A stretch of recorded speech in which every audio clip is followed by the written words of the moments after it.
By 2014, Wesley Sneijder was playing in Turkey, not as a veteran winding down, but as a 30-year-old who should have been entering his prime years at a European giant. 4 years earlier, he'd been untouchable. He'd orchestrated Inter Milan's treble, controlled the midfield at a World Cup final, and finished fourth in the Ballon d'Or voting. He was mentioned alongside Xavi and Iniesta. He was the complete midfielder, the one who could dictate tempo, thread passes, and arrive late in the box with perfect timing. But something shifted after 2010, and the player who seemed destined to define an era quietly slipped from the centre of the conversation. What happened in those years between the peak and the departure? Why did the trajectory bend so sharply, and how much of it was within his control? 2010 wasn't just a good year for Sneijder, it was the kind of season that changes how a player is perceived forever. At Inter, under José Mourinho, he was the creative heartbeat of a team built on tactical discipline and ruthless efficiency. He wasn't the flashiest player, but he was the most important. In the Champions League semi-final against Barcelona, when Inter defended a 3-1 first-leg lead at the Camp Nou, Sneijder was everywhere, pressing, covering, linking play on the counter. When they held on and reached the final, it felt like validation of Mourinho's system, but also of Sneijder's intelligence. He understood space, he understood timing, and he understood when to release the ball and when to carry it. In the final against Bayern Munich, he set up Diego Milito's second goal with a perfectly weighted pass. Inter won the treble, and Sneijder had been central to all of it. Then came the World Cup.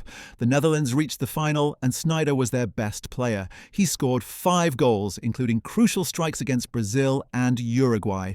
He controlled games from deep, he arrived in the box, he took set pieces, he did everything. The final against Spain was tight, defensive and ultimately lost, but Sneijder's tournament was flawless. By the end of 2010, he was fourth in the Ballon d'Or voting behind only Messi, Iniesta and Xavi. He was 26 years old. He was at the peak of his powers. And the assumption was simple. This was the beginning of his era, not the peak of it. But 2010 also created a problem. It set a standard that was almost impossible to maintain. Mourinho left Inter that summer. The manager who had built the system around Sneijder, who had given him the freedom to roam and the structure to thrive within, was gone. Rafa Benitez arrived, and the fit was awkward from the start. Benitez wanted more defensive solidity, more rigid positioning, and Sneijder's role became less defined. He was still talented, still capable of moments of brilliance, but the team around him was fragmenting. Inter's treble-winning core was aging, and the club didn't reinvest properly. Samuel Eto'o left. Lucio declined. Javier Zanetti was in his late 30s. The structure that had made Sneijder look world-class was eroding, and without it, his limitations became more visible. He wasn't the fastest. He wasn't the most defensively disciplined. He needed a system that maximised his strengths, and Inter no longer had one. By the end of the 2010-11 season, Inter finished second in Serie A, 11 points behind Milan, and were knocked out of the Champions League in the quarter-finals. Sneijder's individual performances were inconsistent. He had flashes, but the dominance was gone. The following season, under a succession of managers, Inter finished 6th. Sneijder played 26 league games and scored twice. The decline wasn't dramatic, it was gradual, but it was undeniable. And then came the contract dispute. Sneijder wanted a new deal that reflected his status as one of the best midfielders in the world. Inter, seeing his form dip and their finances tighten, refused. The standoff lasted months. Sneijder was frozen out at times, left on the bench, and the relationship soured. By January 2013, it was clear he had to leave. But the market had shifted. The clubs that might have signed him in 2010 weren't interested anymore. Manchester United had been linked repeatedly, but they never made a serious move. Real Madrid, his former club, didn't come back. The top tier of European football had moved on. Galatasaray offered him a way out, and he took it. The transfer felt like a statement, not a step forward, not even a sideways move, but a recognition that the window had closed. In Turkey, Sneijder was still good. He won 2 league titles with Galatasaray, he was named the league's best player, and he had moments that reminded people of what he'd been. But the context had changed. He wasn't competing at the highest level anymore. He wasn't in the Champions League knockout rounds. He wasn't playing in El Clásicos or Milan derbies.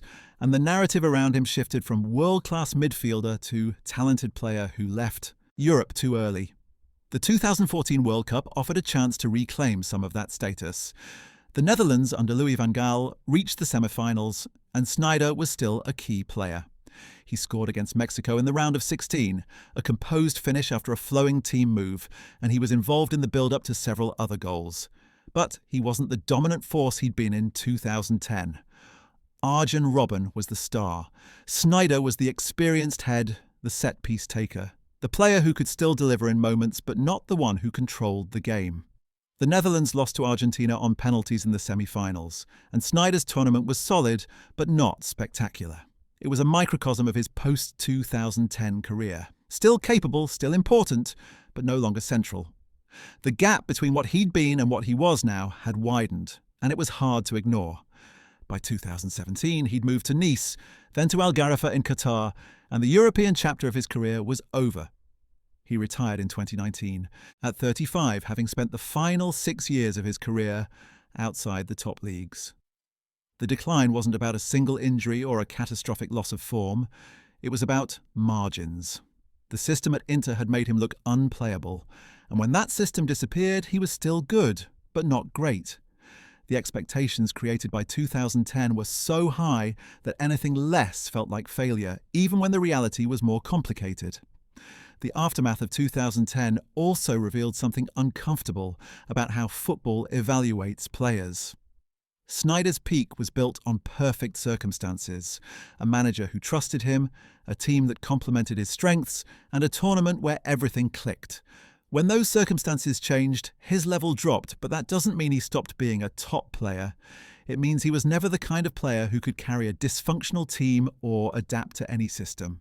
He needed structure, he needed quality around him, and he needed a manager who understood how to use him.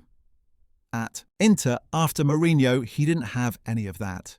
The club's decline wasn't his fault, but it affected him more than it affected others because his game was so dependent on context.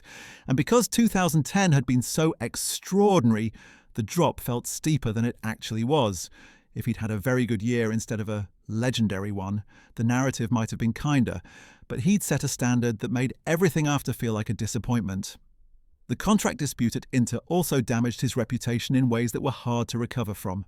Fans saw it as greed, as a player prioritising money over the club, and while Sneijder's camp argued he was simply asking for what he deserved, the optics were bad.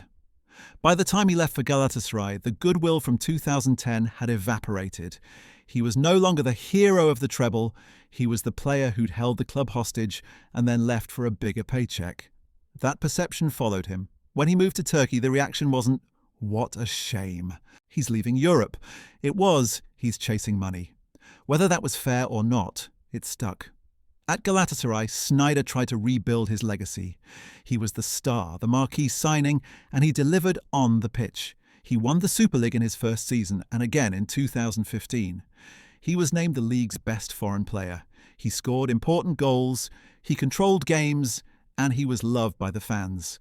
But the Turkish league didn't carry the same weight as Serie A or the Premier League, and his performances there didn't change the broader narrative. In Europe, he was seen as a player who'd left too early, who'd chosen comfort over competition. That wasn't entirely true. Galatasaray was the best offer he had, and he made the most of it, but perception doesn't always align with reality. The 2014 World Cup was his last chance to remind the world of what he could do on the biggest stage, and while he played well, it wasn't enough to shift the conversation. Robben's performances overshadowed everyone else, and Sneijder's role as the experienced playmaker felt like a supporting part, not a leading one. After that tournament, the decline accelerated. He stayed at Galatasaray until 2017, but his influence waned. Younger players took over, his minutes decreased, and by the time he left for Nice, it was clear his time at the top was over.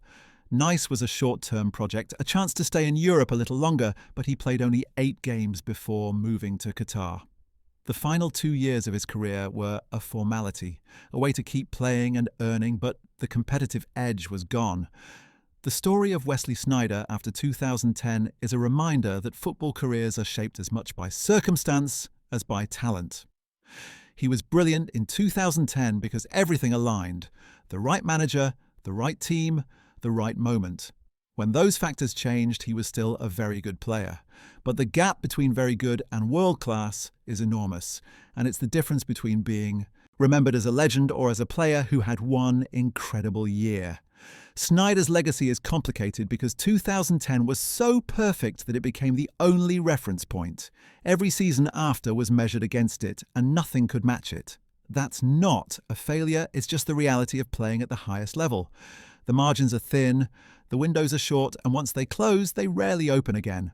Sneijder's career after 2010 wasn't a collapse. It was a slow fade, a gradual shift from the centre of the conversation to the periphery. He won trophies, he played in World Cups, he had moments of brilliance, but he was never again the player he was in that one extraordinary year. And maybe that's the lesson. Greatness is often fleeting, and the expectations it creates can outlast the circumstances that made it possible. Sneijder gave everything in 2010, and for 1 year he was as good as anyone in the world. What came after doesn't diminish that, but it does show how hard it is to stay at that level and how quickly the game moves on. Was Sneijder unlucky, or did 2010 set a standard he was never built to sustain?